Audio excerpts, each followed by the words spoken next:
My friend, rest in peace now. Questions are being raised over the ongoing public participation exercise on the divisive NG-CDF kitty spearheaded by members of parliament. The MPs appear to be controlling the process in a bid to push through the NG-CDF, which courts, including the Supreme Court, have said should not be controlled by MPs themselves. Previously, public participation exercises, though a constitutional provision, have been abused to influence a certain agenda. In 2024, Kenyans spoke loudly on two major national issues, but their views were largely ignored. Just how effective is this constitutional provision of public participation? Clement Masombo interrogates. Everybody come down! Everybody must come down! In 2024, Kenyans flooded public halls and online platforms expressing their views on the controversial 2024-2025 finance bill. Many rejected the proposed tax measures, warning of economic distress and loss of livelihoods. But their pleas fell on deaf ears. Parliament passed the bill.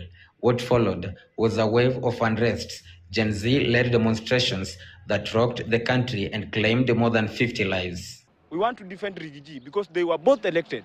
So, kufa dereva, kufa makanga. A few months later, another public exercise was conducted, this time on the impeachment of the then Deputy President Rigathi Gachagua. Across the country, many who turned up did not mince their words. But again, their views remained just that, views. The views of the people do not matter when it comes to our parliament. See, during the public participation for the 2024-2025 finance bill, the people of Ahomening said they are against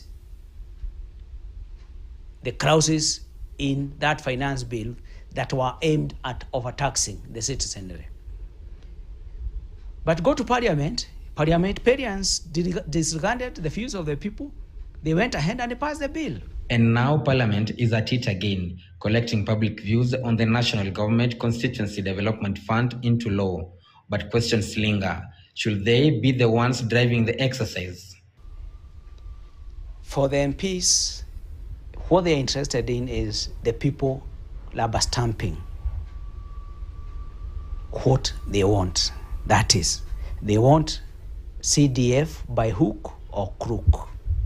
It doesn't matter what the Constitution requires and whether the public participation is meaningful. Most of those giving views have been mobilized by the same MPs, pushing for the fund's validation, raising red flags on the objectivity and independence of the process.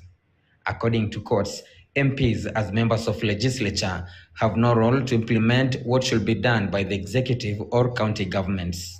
The finance bill is actually telling Kenyans how we are going to raise the 3.765 trillion 765 billion to finance our budget. This fund should be anchored and entrenched in our constitution so that nobody at any one time will ever go to court to challenge the validity, the existence of this fund. And this is what we are trying to achieve. With every exercise, public confidence seems to erode further. For many Kenyans, it is beginning to feel like public participation is just a rubber stamp, a legal checkbox to validate what lawmakers already want. Clement Masombo, KTN. Thank you, Clement, for that report. Indeed, it will be interesting to see how